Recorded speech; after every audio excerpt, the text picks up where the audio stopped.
નમસ્કાર મિત્રો, યુટ્યુબ ચેનલમાં એજ્યુકેશન વ્લોગમાં આપનું હાર્દિક સ્વાગત છે।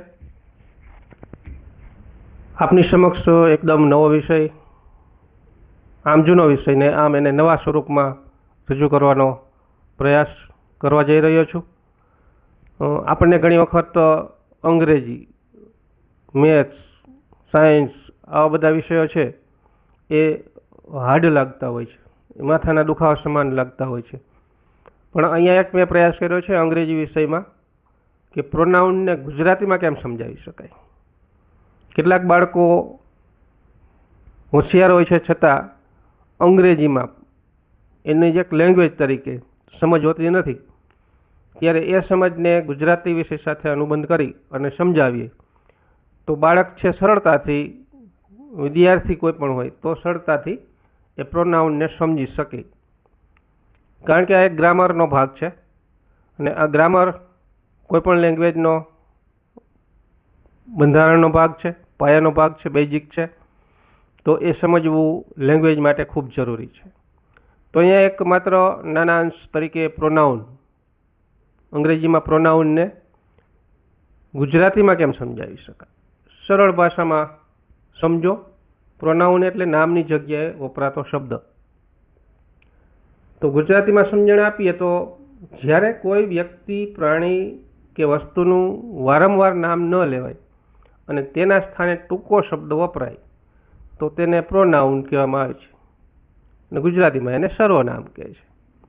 અહીંયા એક્ઝામ્પલ આપ્યું છે કે નામ સાથે અને પ્રોનાઉન સાથે।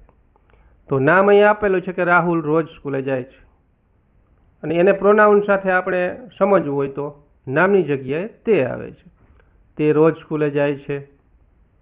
ટૂંકમાં પ્રોનાઉન એ વાક્યને ટૂંકો, સરળ અને સુંદર બનાવતું સર્વનામ છે। તો સામાન્ય કેટલાક પ્રોનાઉન છે, I, you, he, she, it, we, they, આવા પ્રોનાઉન છે। તો આ પ્રોનાઉનને પણ આપણે થોડાક વિસ્તારથી આગળ સમજીએ। ચાલો સમજીએ।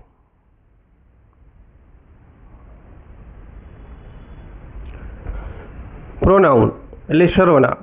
અંગ્રેજીમાં પ્રોનાઉન એટલે એવા શબ્દો જે નામની જગ્યાએ વપરાય છે। વાક્યમાં વારંવાર જે એક જ નામ બોલવું ન પડે, તેથી આઈ એટલે હું, યુ એટલે તમે, હી એટલે તે, શી એટલે તેણી, ઇટ એટલે તે અને ધે એટલે તેઓ જેવા શબ્દો વપરાય છે। અહીંયા ખાસ કરીને કેટલાક ચિત્રો આપેલા છે એ ઇન્ડિકેટ કરે છે કે આ પ્રોનાઉન કઈ રીતે વપરાય છે। ઉદાહરણ તરીકે અહીંયા આપેલા છે, I am student, you are my friend, he is good boy, she is reading a book, it is a beautiful flower અને ધે આર પ્લેઇંગ ટુગેધર। તો આ નામની જગ્યાએ ટૂંકા શબ્દોનો ઉપયોગ કર્યો છે, તો એને આપણે પ્રોનાઉન તરીકે ઓળખીએ। એક્ઝામ્પલ તરીકે તમને અહીંયા આપેલા। તો પ્રોનાઉન એટલે સર્વનામ, એના કેટલાક પ્રકાર છે, એ પ્રકાર પણ આપણે આના ઉદાહરણ મારફતે જોયા કે આઈ એટલે હું, બરાબર, હું એટલે એક વ્યક્તિ માટે વપરાય છે, યુ એટલે તમે, એક કરતાં વધારે, બે વ્યક્તિઓ માટે વપરાય છે, હી એટલે પુરુષનો શબ્દ છે, હી એટલે તે, તો પુરુષ માટે તે હી વપરાય છે, સી તેણી, સ્ત્રી માટે વપરાય છે, ઇટ એટલે વસ્તુ, પ્રાણી માટે એટલે ઇટ એટલે તે અને ધે એટલે તેઓ, ગ્રુપમાં હોય ત્યારે આપણે આ શબ્દનો આ પ્રોનાઉનનો ઉપયોગ આપણે કરીએ છીએ। તો મુખ્ય મુદ્દો એવો છે કે પ્રોનાઉનનો ઉપયોગ કરવાથી વાક્ય ટૂંકું અને સરળ અને સ્પષ્ટ બને છે। તો અહીંયા આ એની વિશેષતા છે કે પ્રોનાઉનનો ઉપયોગ આવી રીતે કરવાનો થાય છે। આગળ થોડુંક વિસ્તારથી જોઈએ કે એના પ્રકારો। તો પ્રોનાઉનના મુખ્ય કેટલાક પ્રકારો છે, એમાં પર્સનલ પ્રોનાઉન્સ એટલે કે વ્યક્તિવાચક સર્વનામ, જેમાં આઈ, વી, યુ, હી, સી, ઇટ અને ધ્યેય। તો આ રીતે વ્યક્તિ માટે વપરાતા પ્રોનાઉન છે પર્સનલ।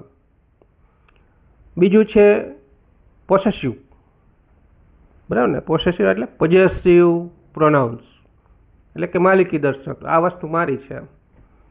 તો કોઈ પણ વસ્તુ પ્રત્યે જ્યારે માલિકી દર્શાવવામાં આવે, હક દર્શાવવામાં આવે ત્યારે એને પોઝેસિવ પ્રોનાઉન્સ કહે છે। Mean, your, his, hers, hours, theirs, આવા બધા પ્રોનાઉન્સનો ઉપયોગ છે એ પોઝેસિવમાં પ્રોનાઉન્સમાં થાય છે. ત્રીજો પ્રકાર છે ડેમોન્સ્ટ્રેટિવ પ્રોનાઉન્સ, જેમાં દર્શક સર્વનામ, જેને આપણે ગુજરાતીમાં કહીએ. દર્શક એટલે દર્શાવવું, દેખાડવું, બરાબર ને? તો ધીસ, ધેટ, ધીજ, ધોજ, આવા પ્રોનાઉન્સનો ઉપયોગ થાય છે, બરાબર ને? એપલ માટે ધીસ વાપરો છે, બુક માટે ધેટ, 3 પેનો છે, એક કરતાં વધારે તો ધીજ, અને બાળકો માટે ધોજનો ઉપયોગ કરવામાં આવ્યો છે. તો કોઈ પણ વસ્તુ બતાવવા માટે, દેખાડવા માટે ડેમોન્સ્ટ્રેટિવ પ્રોનાઉન્સ એટલે કે દર્શક સર્વનામનો ઉપયોગ કરવામાં આવે છે. આ ત્રીજો પ્રકાર છે. ચોથો પ્રકાર છે રિફ્લેક્ટિવ પ્રોનાઉન્સ, એટલે નિજવાચક, બરાબર? નિજ એટલે પોતાનું, પોતાના તરફ જ્યારે અંગુલી નિર્દેશ થાય છે ત્યારે એને રિફ્લેક્ટિવ પ્રોનાઉન્સ કહે છે, જેને ગુજરાતીમાં નિજવાચક સર્વનામ કહે છે. તો આ ગુજરાતીના સર્વનામ આપણને આવડે તો ઇંગ્લિશના ઓટોમેટિકલી આપણને આવડવા માંડે છે. જેમ આપણે my self, your self, himself, Har self, બરાબર ને? આવા શબ્દોનો ઉપયોગ આપણે રિફ્લેક્ટિવ પ્રોનાઉન્સ તરીકે કરીએ છીએ. તો આ ગુજરાતીમાં નિજવાચક શબ્દો કહેવાય. થોડાક આગળ એના એક્ઝામ્પલ જોઈ લઈએ, ઉદાહરણ જોઈએ. તો અહીંયા નામ સાથે અને પ્રોનાઉન્સ સાથે, જેમ આગળ થોડુંક આપણે હાઇલાઇટ આપી હતી એમ કે રાહુલ હોશિયાર છે, આ નામ સાથેની વાત છે. પ્રોનાઉન્સ અહીંયા નામ આપેલા છે, રાહુલ રોજ સ્કૂલે જાય છે, બરાબર? અને પ્રોનાઉન્સ સાથે એટલે કે નામ વગર, બરાબર? જ્યાં નામનો ઉપયોગ આપણે કરવામાં આવતો નથી ત્યાં પ્રોનાઉન્સને આપણે મૂકીએ છીએ. તો રાહુલ હોશિયાર છે એટલે તે રોજ સ્કૂલે જાય છે, બરાબર ને? એટલે અહીંયા નામની જગ્યાએ કોઈ પણ વ્યક્તિ માટે આવું પ્રોનાઉન્સનો ઉપયોગ કરવામાં આવે છે, તો આને પ્રોનાઉન્સ કહેવાય. તો વાક્યમાં વારંવાર એક જ નામ બોલવું ના પડે તેથી પ્રોનાઉન્સનો ઉપયોગ કરીએ છીએ. આ ફરીવાર હું બોલ્યો. ત્યાર પછી થોડાક આગળ વધીએ. પ્રોનાઉન્સના વાક્યો દ્વારા ઉદાહરણ આપણે જોઈએ. તો જે પ્રોનાઉન્સ જે છે એ પર્સનલ પ્રોનાઉન્સ અને પોઝેસિવ પ્રોનાઉન્સ, જેને માલિકી દર્શક સર્વનામ કહેવાય. પર્સનલ એટલે વ્યક્તિવાચક, કે આઈ એટલે હું, આઈ એમ સ્ટુડન્ટ, હું વિદ્યાર્થી છું. વી એટલે અમે અથવા આપણે, તો વી આર પ્લેઇંગ ક્રિકેટ, અમે ક્રિકેટ રમીએ છીએ. યુ એટલે તું અથવા તમે, you are a good person, તમે એક સારા વ્યક્તિ છો. હી પુરુષ માટે કે તે આવો ઉપયોગ થાય છે, તો હી ઇઝ અ ડોક્ટર, તે ડોક્ટર છે. સી ઇઝ કુકિંગ ફૂડ, તેણી રસોઈ બનાવી રહી છે. ઇટ ઇઝ બ્યુટીફુલ બર્ડ, તે સુંદર પક્ષી છે. ધે એટલે તેઓ, તો they are going to school, તેઓ નિશાળે જાય છે, બરાબર ને? 3 બાળકો છે એટલે અહીંયા સમૂહમાં છે, તો 3 વ્યક્તિઓ માટે ધે શબ્દનો ઉપયોગ કરવામાં આવ્યો છે ગ્રુપમાં. તો પોઝેસિવ પ્રોનાઉન્સમાં એટલે કે માલિકી દર્શક, આગળ આપણે જોયું એમ કે કોઈ પણ વસ્તુ આપણી છે, મારી છે, અથવા હું આમ છું, તો એ આપણી એક માલિકી દર્શાવવાની વાત છે. તો મીન એટલે મારું, ધીસ બુક ઇઝ માઇન, બરાબર? આ ચોપડી મારી છે, બરાબર? અવર્સ અમારું, that big house is hours, પેલું મોટું ઘર અમારું છે. યોર્સ એટલે તમારું, ઇટ ઇઝ પેન યોર્સ, શું આ પેન તમારી છે. હિઝ એટલે તેનું, તો ધીસ કાર ઇઝ હિઝ, આ ગાડી તેની છે. હર્સ એટલે તેણી માટે, તો this blue bag is hers, વાદળી બેગ તેણીની છે. ધેસ એટલે તેઓનું, તો ધ ડિસિઝન વોઝ ધેર, એ નિર્ણય તેઓનો હતો. તો આ રીતના પ્રોનાઉન્સનો ઉપયોગ થાય છે. પણ આ જગ્યાએ આપણે જો નામનો ઉપયોગ કરીએ તો એ વાક્યનું અંતર લંબાઈ વધી જાય છે, જેથી કરીને નામની જગ્યાએ પ્રોનાઉનનો ઉપયોગ કરી અને ખાસ સુંદર વાક્યો બનાવી શકાય છે.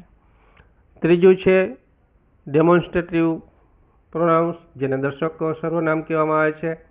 આગળ આ બધા જ સર્વનામનો આપણે અભ્યાસ કરી લીધો છે, જોઈ લીધા છે ટૂંકમાં, પણ અહીંયા નામ સાથે વાક્ય સાથે આપણે એને ક્લિયરિટી કરીએ છીએ કે કોઈ નજીકની કે દૂરની વસ્તુ કે વ્યક્તિ તરફ આંગળી ચીંધીને દર્શાવવા માટે આ પ્રોનાઉન્સનો ઉપયોગ થાય છે. ધીસ એટલે નજીકની વસ્તુઓ માટે કે this is my phone. That એટલે પેલું દૂરની વસ્તુઓ માટે કે that is a star. These આ બધું નજીકની વસ્તુઓ માટે વપરાય છે. ધીજ તો ધીજ આર માય બુક્સ, આ બધી ચોપડીઓ કેની છે? મારી છે. પછી ધોજ એટલે પેલા બધા દૂરની વસ્તુઓ માટે વપરાય છે, જેમાં ધોજ આર બર્ડ્સ એટલે પેલા પક્ષીઓ છે. તો અહીંયા દૂરની વસ્તુ માટે ખાસ કરીને જે દેખાડવામાં આવે, દર્શાવવામાં આવે તો તેને ડેમોન્સ્ટ્રેટિવ પ્રોનાઉન્સ કહે છે. ગુજરાતીમાં દર્શક સર્વનામ કહે છે. તો આ સર્વનામ બધા જોઈએ આપણે. પ્રોનાઉન્સને ગુજરાતીમાં આ રીતે, અંગ્રેજીની સાથે સાથે ગુજરાતી પણ જો આપણે સમજાવતા જઈએ તો મને એવું નથી લાગતું કે કોઈ વ્યક્તિને અંગ્રેજી હાર્ડ વિષય પડે, એને શીખવામાં મુશ્કેલી પડે. તો આ રીતે આપણે ખાસ કરીને એક ટીચર તરીકે એને આપણે સમજાવી શકીએ છીએ. તો આ રીતે ગુજરાતીમાં પ્રોનાઉન્સને સમજાવવાની એક મારો પ્રયાસ હતો, અને એ પ્રયાસ આપણને ખૂબ સારો લાગ્યો હોય તો ખૂબ ખૂબ આભાર. વિડીયો અહીંયા પૂર્ણ કરીએ એ પહેલાં અમારા વિડીયોને લાઇક કરજો, કોમેન્ટ કરજો, કંઈ સુધારા કરવાના થાય તો ખૂબ જ શેર કરો, સબસ્ક્રાઈબ કરો. એક નવા વિડીયો સાથે આપણે ફરી મળીશું. ધન્યવાદ.